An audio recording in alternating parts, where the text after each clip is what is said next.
Welcome to Podcast with a Student in the English section, and with me, lescamilla. Is everyone well? Hola a todos, ¿cómo están hoy? Do you remember what we heard in the previous episodes? For example, in Chapter 5, where my friend Cheshire and I talk in the episode of Further Latin America from Morocco and the United States of America. Or for example, Episode 6, where we also talk with her about other Spanish-speaker regions in the Spanish island of the Pacific, on the Philippines, Guam, and the Carolinas. Or in the previous Episode 7, where my friend Monse Diaz and I narrate about the Equatorial Guinea Spanish and Judeo-Spanish. If you do not know what I am talking about or do not remember very well what you have heard, I suggest to you go and listen to all the episodes so you can get into this new chapter. You will see all the episodes on Anchor, Spotify, Apple Podcasts, and other platforms. On YouTube, I will deliver the cards in the video. Today, we have Cheshire with us narrating this episode. Hi Ches, how is it going everything? Hello everyone, I'm Ches and I'm glad to be here with you one more time. Today's theme is complementary to all other episodes because we continue to look for more territories where Spanish has been thought as official, de facto, or the iure language. Let us see where Spanish was spoken on the planet, and this special will be divided in two to better explain what the relationship between countries was and how it was the incorporation of words into all the language of the different nations. So, let us start. The presence of Spain in the west of the Atlantic, apart from an unforeseen socio-economic shock, has had important political and cultural consequences within the peninsular society. For Spain, the arrival in America was not only for discovery of peoples and territories unknown to it, but also a discovery of the peoples, where their culture, their science, and their languages were completely different from the origin of their own, but also a meeting of themselves, their qualities, and their sense of identity, as evidenced by the contrast with America.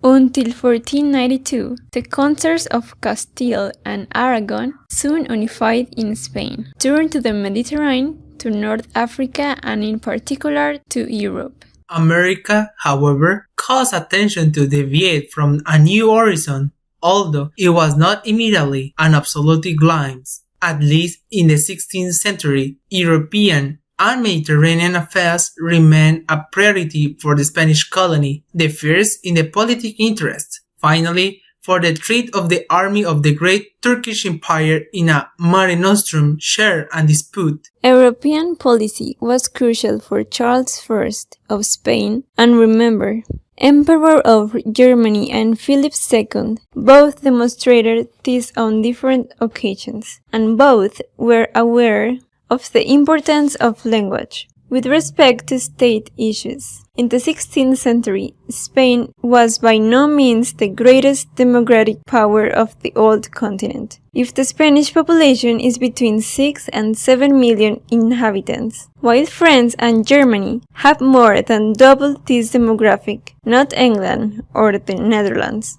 with half the population of Spain, Portugal, which has not reached 1.5 million inhabitants. But one thing was demographic, and another was politics or military power, which if it put Spain at the forefront.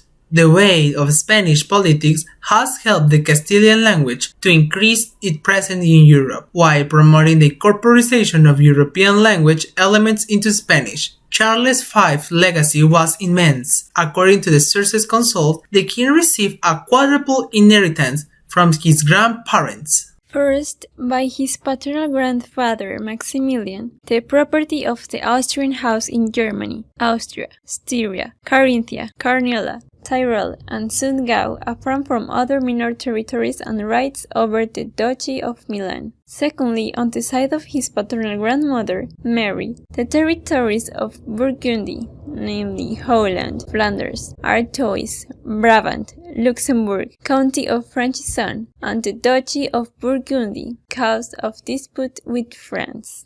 Third, from his maternal grandfather, Ferdinand de Aragon, Valencia, Catalonia, the Balearic Island, Sardinia, Sicily, Naples, as well as some African squares, which are Melilla, Oran, Vigia, Bizerte, and Tunisia. And finally, on B part of her maternal grandmother, Isabel, he inherits Castile, Navarre, Granada, several squares on the Moroccan coast, the Canary Islands, and the New American territories. Regarding the position of the Spanish language in Europe, this is an important step. One could almost say that amid the intervention of the Emperor Charles himself before the Pontifical Court of Rome on April 17, 1536, at one point, the meeting between the French ambassador, the Bishop of Macon, the Pope, and the King of Spain, French, interrupt the speech in Spanish because he said he does not understand the language of the Emperor, to which King Charles rests, Lord Bishop, understand me if you will, and do not accept from me other words than my Spanish language, which is so noble that it deserves to be known and understood by all the Christian people. According to the Spanish philologist, historian,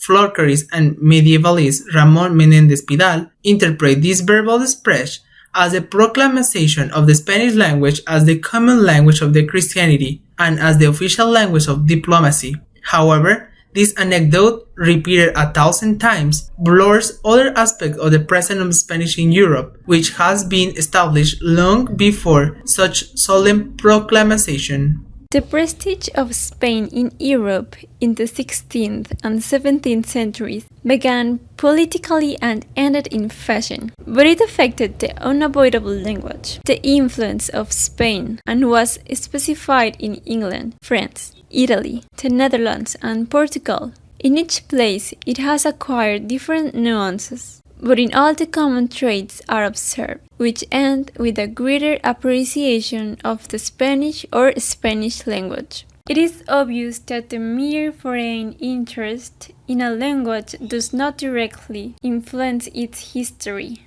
or its internal evolution, but it's also clear that the prestige recognized by others reinforces its own uses and facilitates linguistic exchange between them. The prestige that Spain had in medieval and modern time was quite and very pleasant. Their culture and language grew, spreading through France, Italy, the Papal States, England, the Netherlands, and Portugal.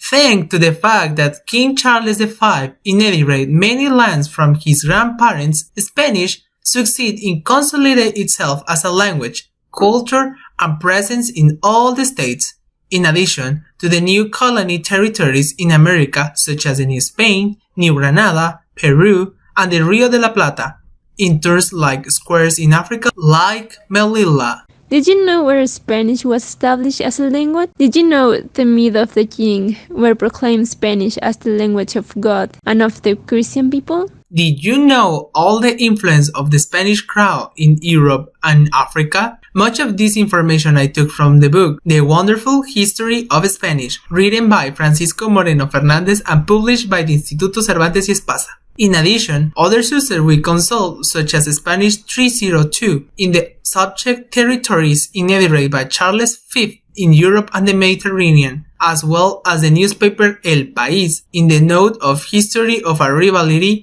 written by Santiago Velastegui-Goitia. You can also follow me on my social networks, which are here on the site. But if you tune me in through other channel, I am on Facebook, Instagram, Twitter, as well as on YouTube, like Podcast with a Student. Where we can find you, Chess? You can follow me on Twitter as Kaeouly. I remind you that you can send me message through all my social networks. In Anchor, you can also send me message.